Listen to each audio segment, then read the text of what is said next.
Hello, everyone, and welcome back to Time Under Tension. My name is Olivia Gravengard, and I am coming to you with a unique episode today. Just me on the mic. I just had some thoughts that I wanted to go over today and thought, you know, really the joy of learning things in life for me as someone who loves to teach and loves to coach is the ability to learn something and then to be able to share that with others and say, hey, I spent some time thinking about this. I have gone through some things in my own life that have given me unique insights just based on my experiences. And I'd love to share that with you and see if anything resonates and take what you need, leave what you don't, and whatever sticks, maybe it'll help you in your own journey. As a coach, I have been a health and fitness coach for probably about 10 years now. I started before college and continued throughout college and have grown and changed a lot throughout my time as a coach. Initially, coaching more specifically for fat loss, then for more bodybuilding competitions, and now found myself in a bit of a transition phase as a coach where I am coaching people to compete in bodybuilding competitions, but my personal interest is more directed towards health and well-being. And health and well-being is difficult to define, but I also think that it's really individually defined. And when we try to put it in a box, as with so many things in life, we miss the point. Health may look different for me than it does for you. And it may look different for me in one season versus another, or in one phase of my menstrual cycle versus the next, or from one day to another, just depending on the resources that I have and the stressors in my life and what I need to implement in my life to create some balance. And for me, health often comes back to balance. There are things that we deal with in life that, sure, at times our choices can lead to. However, there are other situations such as maybe a stressful day at work or the loss of a friend, injury, illness, these things that come up that are out of our control that require us to pivot and to readjust ourselves in order to reestablish balance. Balance is not a fixed point. Neither is health, and I often equate the two. Instead, it's a moving target. It is a constant process of rebalancing. Health is an ongoing journey of fostering, cultivating awareness of yourself, learning what you truly need to meet your deepest needs and how to do so healthfully, and then being open to making adjustments when outside circumstances change and trusting that what comes of those changes often leads to most of our growth. When we want to control everything, keep everything in a box, keep ourselves on this strict, rigid path of healthfulness or even dietary rigidity, or I have to work out 6 days a week or else I feel like I'm failing. When we get in those mindsets, we kind of miss the fact that we are constantly changing, our circumstances are changing, our needs are changing. And if we're not taking the time to stop, to slow down, to become self-aware, we're going to miss the fact that there are times when we may need something different to create health in our life than what we needed yesterday or in a past season. An example of that is I believe working out is an opportunity to help create more balance. A lot of us in our modern lifestyle tend to be pretty inactive. A lot of us work desk jobs or where we're sitting, working from home, sitting at a computer most of the day.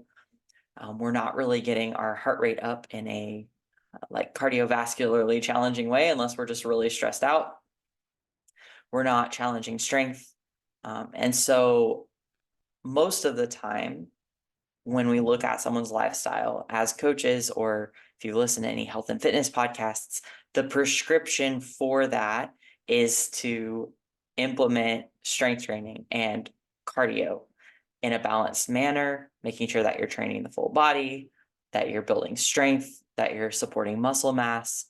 And then dietary recommendations are similar. It's like based on the standard American diet of we're eating a lot of refined sugar and processed carbs and saturated and trans fats and things that are leading to metabolic dysfunction. Here is how we would offset that, maybe implementing a more plant-based diets or more fiber, or potentially cutting out carbs altogether to help with some of the endocrine dysfunction and metabolic dysregulation. So that's where we start to get into very generalized prescriptions for someone's health. And honestly, when you're first working with someone or you're first making changes in your own life, those are a great place to start. However, they are just a stepping stone to starting to build a deeper and more self-aware relationship with yourself. So, say you commit to, I'm going to start lifting weights and doing cardio. I'm going to lift weights 3 days a week and do cardio 2 days a week. And I'm going to stop eating at 6 p.m. and try intermittent fasting. Okay, so you start with some kind of like general prescription based on having watched some video of some health expert who said that this was the way to do it. I think that's great. I think that we should run personal experiments with ourselves. However, we cannot stay there, because a lot of times when we stay there, we just begin to look externally for some kind of prescription or routine that doesn't take into account our individual reactions. The deeper work with all of that is to ensure that you are also and primarily working on your relationship with yourself and starting to reconnect with your body in a way where you don't see it as something outside of yourself that you're just looking at in the mirror and forcing into change and feeling disconnected from and feeling like it's betraying you. But you start to say, I'm implementing these changes. Now, let me also then listen to my body and pay attention to how it's responding, and then start to make slight adjustments and tap into my intuition in order to follow through. And that initiates the process of rebalancing. So, kind of carrying on with our example, you decide to implement 3 days of weightlifting, you decide to implement 2 days of cardio and an intermittent fasting style diet. So you implement that and you might notice some positive changes. Oh, my energy levels are better. I'm starting to feel stronger. The first couple of weeks I worked through the soreness and maybe even the lack of motivation to go to the gym, and now I'm actually starting to enjoy it and look forward to it. And you start to find a little bit of a groove with it. Now, something happens. Let's say you have a really stressful week at work and then your kid gets sick. Now you're thrown off your routine. And the default is going to be to start beating yourself up for not sticking with it. Oh, I thought I was done with these patterns. I thought I could be better. I thought that I had a good routine. Now I'm right back from the start. I'm starting over again. Why do I always do this? I commit and then I fall off, and we go into this whole shame spiral about our identity, really, more than anything. Instead, I would challenge you to look at it as an indicator that you need to rebalance. Something has changed in your life. And so in order to create balance, which you probably had for a moment as you implemented this new routine, there's a need to adjust what you are doing to create balance, taking this new stressor, even if it's temporary, into consideration. Okay, your kid is sick right now, so they're home from school, so you're not going to be able to go to the gym right now. You're also feeling really, really stressed out at work. Maybe this isn't the week to increase your stress in the gym. Maybe this isn't the week to be hitting PRs, to be trying for heavier weights, to be running faster, to be pushing your heart rate up more. Heck, you were feeling pretty stressed at work yesterday. You were probably getting a cardio workout. You start to recognize that this isn't about doing the same thing all of the time, because that's not what you need. What you need is to make a change, to examine how it feels in your body, and then to trust yourself to adjust and create a new sense of balance when something else changes. And you're always going to be learning. It's not a fixed point. So, say your kid gets sick and you're having a stressful week at work and you decide, okay, I'm really stressed right now. I'm not even sure how I'm going to get to the gym because my kid's at home and I'm the only one there to watch them during these hours. And Also, I'm just feeling so exhausted by the end of my shifts. I can't even imagine trying to get to the gym after that. Here's my new agreement with myself this week. Instead of going to the gym and doing cardio, I'm going to go for a walk in the morning before work when my spouse is home and can stay with the kid and I have an opportunity. That way, I'm meeting my need of getting some movement, of also reflecting to myself that I am choosing to take care of myself and do something for myself, but I'm not exacerbating my stress by trying to push my body even harder during a week that it is already stressed out. And I'm not trying to set unrealistic goals based on the amount of time and the amount of availability that I have right now. Then the beautiful thing about all of that is you implement that change with this conscious agreement with yourself. You're not operating out of a place of making excuses. You're not operating out of a place of guilt or shame that you're not doing what you did last week. Instead, you're saying, hey, I reevaluated my resources this week. This is what I need to try. I'm going to try this for the next 3 days, and I'm going to see how I feel. Very neutral. Those 3 days go by, you did your morning walks, you weren't worried about the gym because you had made that agreement with yourself, and your kid is starting to feel better. They're going to go back to school. You say, how did I feel? I feel really good. I kept my new agreement with myself. And that is the most important thing. The problem is we try to hold on to these old agreements without consciously understanding or taking the time to recognize that our resources have shifted and that we need to make a new agreement based on those resources, and that may only be temporary.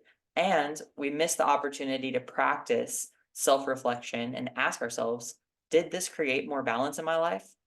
You look back on those 3 days and you upheld your agreement. So you feel good about your relationship with yourself because you operated with integrity. You stuck to what you said you would do. And you said, honestly, that was really helpful because it helped me get through a lot more work that I needed to get done to make next week less stressful. My kid is feeling better now. So I'm not feeling resentful at them for being sick and being home and feeling short tempered with them when they are home because I feel like they're holding me back from something that I want to be doing. And then I feel guilty about that. All of that was avoided.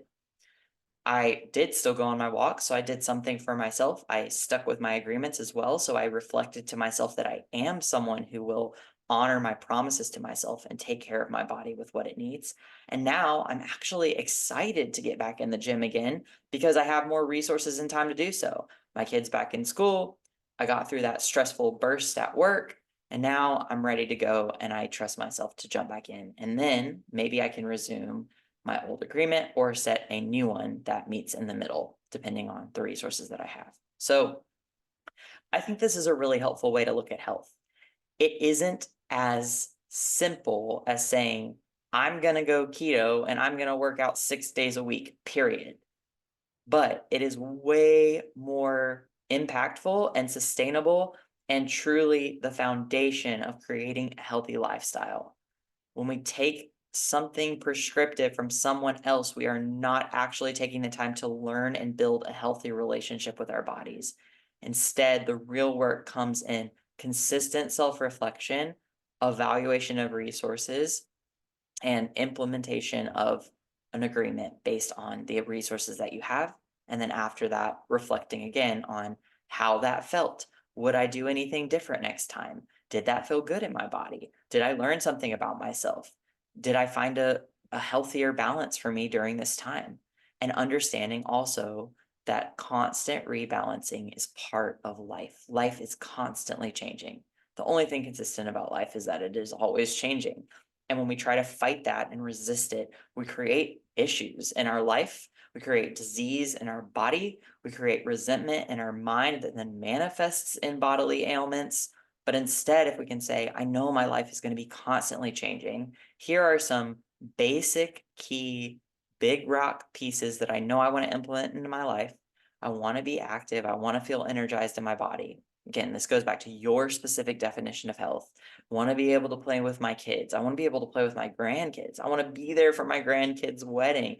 I want to be able to be very active when I travel and not feel out of breath when I go up the stairs, like defining what health means to you and then implementing the simple things that you know will help you get there. I need to move in a balanced way. I need to eat in a mindful way. I need to be fostering a healthy, compassionate, trusting relationship with myself. And I need to be reflecting consistently. And if I consistently come back to those aspects and trust myself to find opportunities to rebalance consistently and to learn continuously how to treat myself better and how to show up for myself more effectively in a way that works for me, that is the foundation for a healthy lifestyle. So I want to challenge you. If you've been stuck in a certain prescriptive way of thinking, trying to force your body and mind into a particular way of training or eating or a routine that you feel like you're running into a wall or not making progress or feeling continually frustrated, try this process, try this perspective shift. Start reflecting on your resources and thinking, what activity is actually going to create balance in my life right now, just as I am today? What is the agreement I can make with myself? And how can I implement a consistent process of daily reflection to ask, how did that feel in my body and mind? Am I proud of the way that I showed up for myself? Was that in alignment with my vision of health? And do I need to do anything now to help create a little bit more balance? And on, that process continues. And when you start to find joy in that process, you start to really, really embrace what it means to live a healthy lifestyle.